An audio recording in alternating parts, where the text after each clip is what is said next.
দেখাত মাত্ৰ 6 schedule area হৈ আছে কিন্তু আচলতে মাত্ৰ নাম মাত্ৰ 6 শিডিউল হৈ আছে নাম মাত্ৰ ষষ্ঠ অনুসূচী জিলা হৈছে এতিয়া এই ষষ্ঠ অনুসূচীৰ ক্ষমতা একোই নথকা হ'ল এতিয়া অসমত যিমানখিনি জনগোষ্ঠীয় লোকসকল আছে এতিয়া ছয় জনগোষ্ঠীক জনজাতিকৰণ কৰাৰ ক্ষেত্ৰত যেনেকৈ অসমীয়াই বা অসমৰ জনগোষ্ঠীয় লোকসকলে কেনেকৈ মাত মাতি আছে একেলগে ST দিয়া স্বাৰ্থত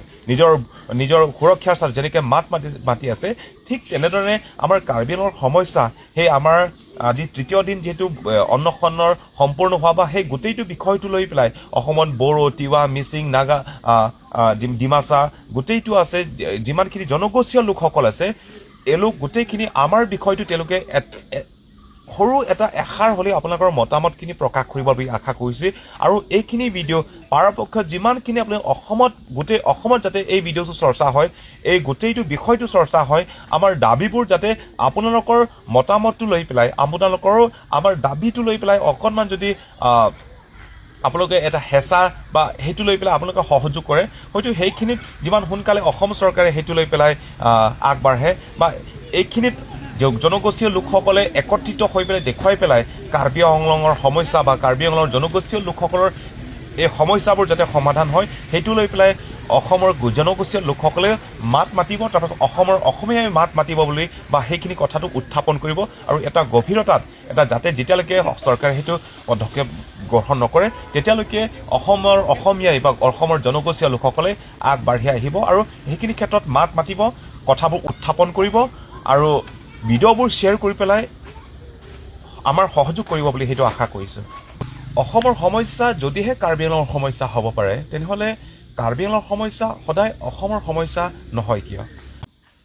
নিৰ্দিষ্টকালীন অন্নক্ষণ অৰ্থাৎ ইনডিফিনিট হাংগাৰ ষ্ট্ৰাইক আজি 3 দিন অৰ্থাৎ তৃতীয় দিন সম্পূৰ্ণ হ'ল আৰু এইখিনিতে আজিলৈকে অসম চৰকাৰৰ ফালৰ পৰা বা হিমন্ত বিশ্ব শৰ্মাৰ ফালৰ পৰা কোনো এটা প্ৰতিক্ৰিয়া আজিলৈকে আমি দেখা পোৱা নাই লগতে কাৰ্বি আংলঙৰ তুলিৰাম ৰহাং চৰকাৰৰ ফালৰ পৰা আমি কোনো এটা সৰু প্ৰতিক্ৰিয়া আমি দেখা পোৱা নাই বা কোনো এটা সিদ্ধান্ত গ্ৰহণ কৰা সেইটো আমি দেখা পোৱা নাই আৰু লগতে অসমত বহুতো জ্যেষ্ঠ নেতা আছে বহুতো জাতীয় সংগঠন দল সংগঠন আঞ্চলিক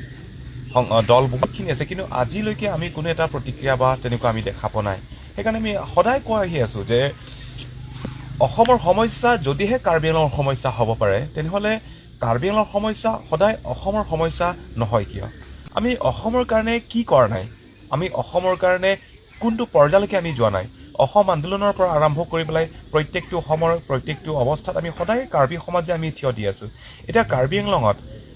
আচলতে আমি অনশনত আমি বহিবলগীয়া কিয় হৈছোঁ আজি হাংগাৰ ষ্ট্ৰাইকত আমি বহিবলগীয়া কিয় হৈছোঁ কাৰণ প্ৰায় 3-4 বছৰ ধৰি এতিয়া আমি দেখি আছোঁ যে অসমত বিভিন্ন প্ৰান্তত ঠায়ে ঠায়ে উচ্ছেদ অভিযান চলি আছে সেই বেদখলকাৰী মুক্ত কৰি আছে ভূমি আগ্ৰাসনবোৰ গোটেইখিনি সেইবোৰ অসম চৰকাৰৰ পৰা উঠাই আছে বা গোটেইখিনি সেইবোৰ ক্ষেত্ৰত চোৱাচিতা কৰি আছে কিন্তু আমিতো ইয়াত কাৰ্বি আংলঙত এতিয়া দেখাত গোটেইখিনি ষষ্ঠ অনুসূচী জিলা হৈ আছে দেখাত মাত্ৰ 6 শিডিউল এৰিয়া হৈ আছে কিন্তু আচলতে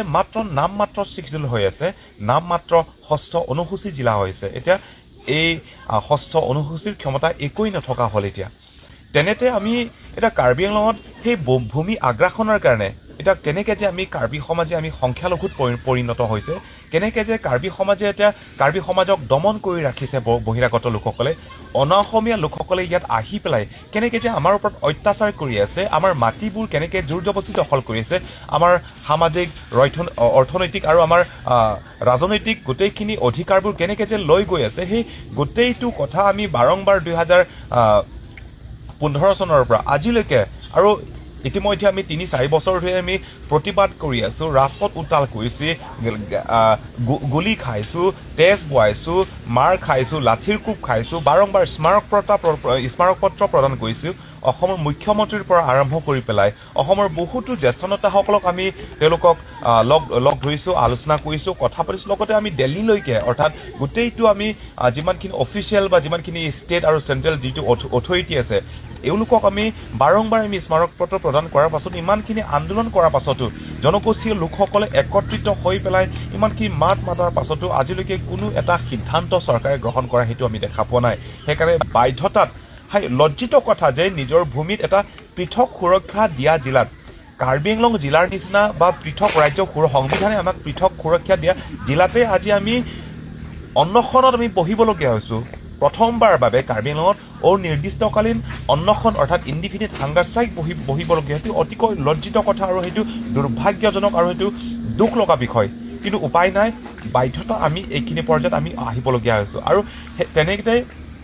যেতিয়ালৈকে অসম চৰকাৰে আমাৰ সমস্যাবোৰ সমাধান নকৰে যেতিয়ালৈকে অসম চৰকাৰ বা কাৰ্বি আংলং তুলিয়াৰাম মহাং চৰকাৰে আমাৰ সমস্যাবোৰ খিলঞ্জীয়াৰ প্ৰতি সুৰক্ষা দিয়া কোনো এটা পদক্ষেপ বা আমাৰ প্ৰতি তেওঁলোকৰ কোনো দাবী পূৰণ কৰাৰ স্বাৰ্থত